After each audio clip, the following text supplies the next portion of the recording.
Hello everybody and welcome. In this video I will show you how to change tips on your headphones Xiaomi Buds 2 Pro. You have to start by remove the old ear tips and the second one. Now select the new ear tip size.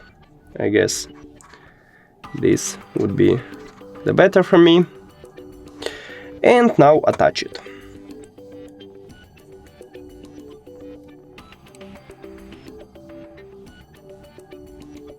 Here we go.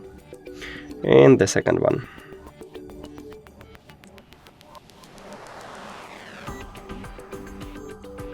And we did it!